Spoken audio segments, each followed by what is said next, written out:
नमस्कार दर्शकों, एम्स के YouTube चैनल में आप सबका स्वागत है। आज का टॉपिक हम स्टार्ट करेंगे एक स्माइल प्लीज से। स्माइल प्लीज, ब्यूटीफुल स्माइल्स, ये सबकी नीड है। तो आज ये डिस्कशन करने के लिए हमारे साथ हैं department of orthodontics, AIIMS Jammu से assistant professor doctor Kartik. Doctor Kartik, आपका स्वागत है। Hello doctor Sanjoli. तो डॉक्टर कार्तिक, हम डिस्कस कर रहे हैं ऑर्थोडोंटिक्स। सब पहले तो मैं अपने दर्शकों की तरफ से ही पूछना चाहूंगी, ऑर्थोडोंटिक्स होता क्या है? What is orthodontics? So India में डॉक्टर संजोली देखेंगे डेंटिस्ट्री में टोटली 9 ब्रांचेस हैं, तो उसमें ऑर्थोडोंटिक्स एक स्पेशलिटी है। तो ऑर्थोडोंटिक्स एक दो ग्रीक टर्म से बना हुआ है। ऑर्थोस मतलब स्ट्रेटन और ओडंट मतलब टीथ। सो स्ट्रेट टीथ का मतलब अर्थ वो है ऑर्थोडोंटिक्स।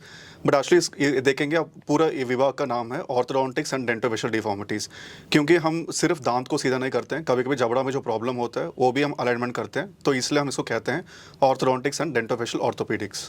सर, यूजुअली जब हम ऑर्थोडोंटिक्स या आपने स्ट्रेटनिंग ऑफ टीथ की बात की, तो जब स्ट्रेटनिंग ऑफ टीथ होता है हमारे दिमाग में सबसे पहले स्ट्राइक करता है ब्रेसेस, जो कि बच्चों को लगवाए जाते हैं। तो सर, कौन कौन सी कंडीशंस हैं जिसमें हम ब्रेसेस यूज करते हैं टीथ पे? तो मेन तो आप देखेंगे इसमें 3 प्रॉब्लम्स होते हैं। मेन तो फर्स्ट है कि टीथ का प्रॉब्लम है, वो सब जानते हैं। जब टीथ सीधा नहीं होते हैं, टेढ़े मेढ़े होते हैं, उसको हम क्राउडिंग कहते हैं। तो इसमें सबसे ज़्यादा मतलब मेन रीज़न है कि हम ब्रेसेस लगाते हैं।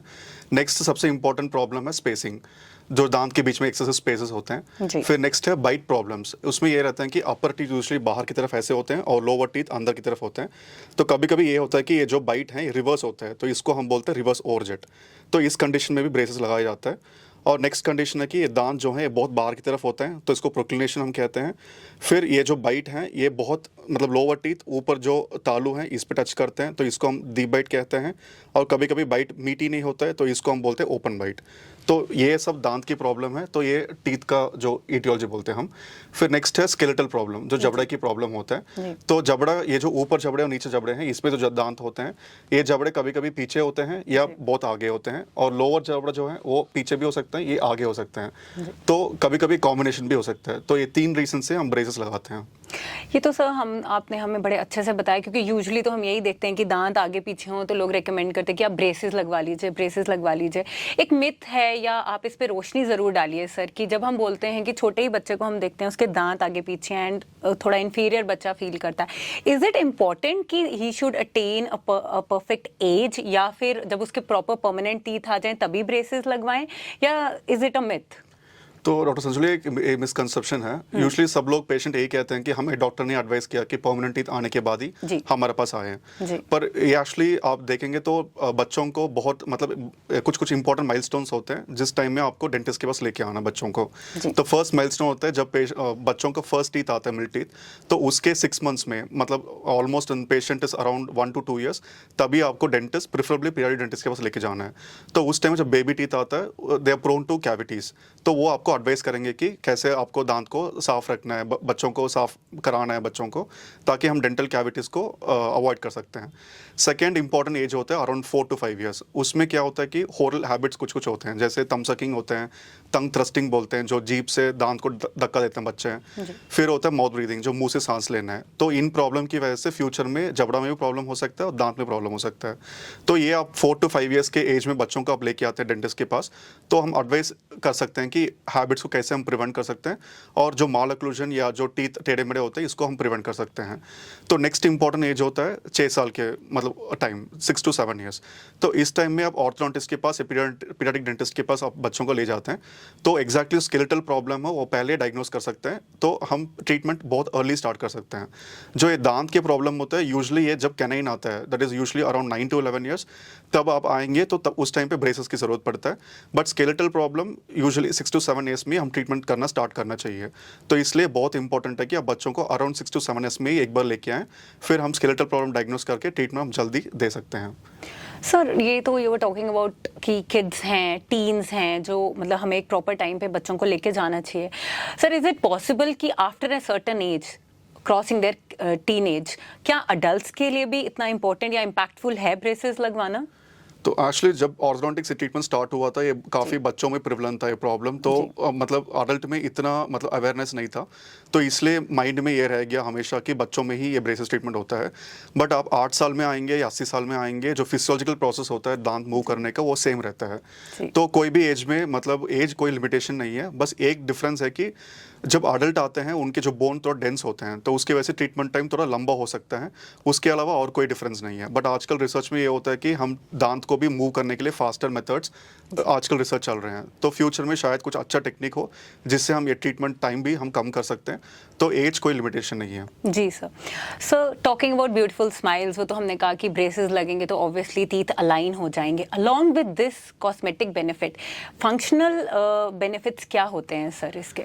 तो सब लोग ये सोचते हैं कि जो टीथ अलाइन करना है, ब्रेसेस ट्रीटमेंट होता है, सिर्फ कॉस्मेटिक पर्पस के लिए हम करते हैं, बट यूजुअली सिर्फ वो एक रीज़न नहीं है। जहाँ दांत जब टेढ़े मेढ़े होते हैं तो उस टाइम में दांत साफ करना बहुत मुश्किल होता है, तो जिसकी वजह से मसूड़े में हमेशा वो फूला रहते हैं, ब्लीडिंग आते हैं और इन्फेक्शन हो सकते हैं।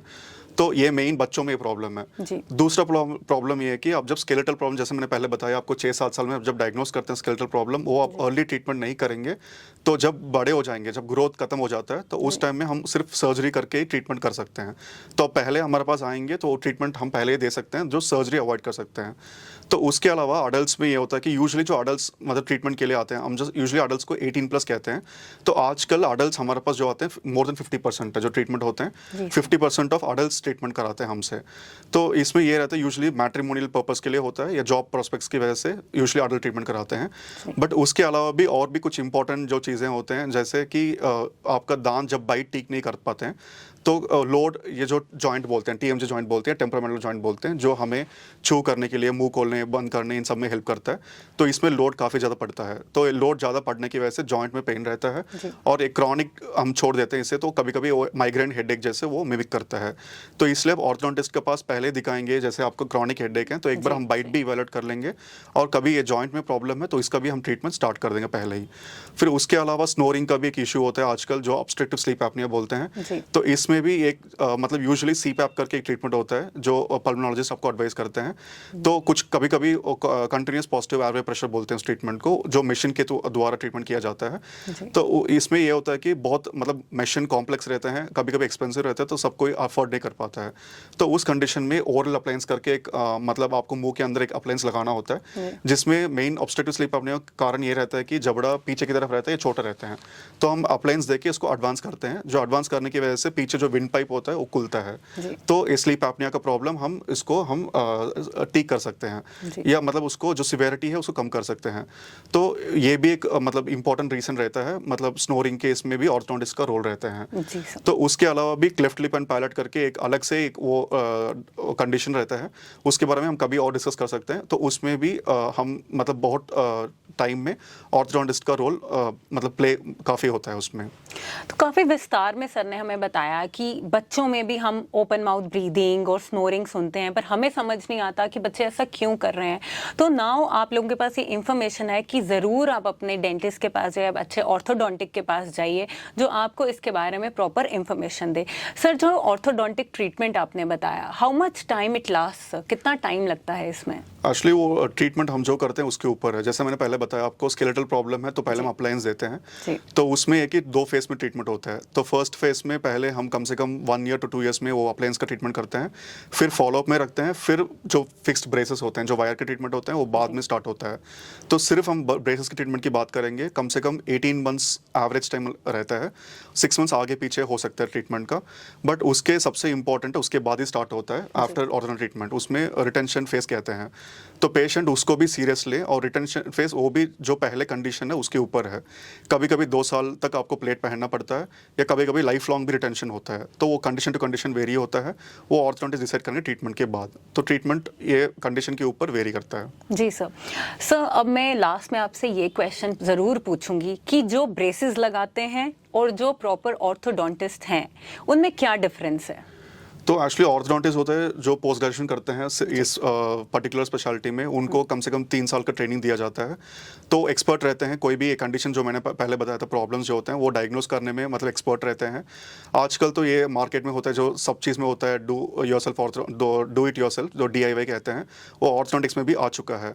बट उसका काफ़ी सारा नुकसान है, क्योंकि उसमें ये रहता है कि आप कोई भी मतलब नॉन प्रोफेशनल के पास आप जाएंगे, स्कैनिंग होता है टीथ का, फिर वो अलाइनर करके एक वो आता है डिवाइस, तो वो बना के आपको वो घर भेज देते हैं। तो बिना कोई ऑर्थोडोंटिक सुपरविजन में ये ट्रीटमेंट होता है, तो ये नहीं करना चाहिए आपको। तो आप सिर्फ एक प्रोफेशनल ऑर्थोडोंटिस्ट के पास ही जाएं ताकि ट्रीटमेंट आपका सही रहे। तो हमने डॉक्टर कार्तिक से जाना आज कि कितना इम्पॉर्टेंट है एक प्रॉपर प्रैक्टिशनर के पास जाना, एक ऑर्थोडोंटिस्ट के पास जाना। तो इसी के साथ हम अपना ये प्रोग्राम आज ख़त्म करते हैं। और अगर आपको अभी भी कुछ मिसकंसेप्शंस हैं या क्वेश्चंस हैं तो आप हमारे कमेंट सेक्शन में ज़रूर बताएं। तब तक के लिए एम्स की तरफ से आज के सेशन के हिसाब से स्माइल प्लीज।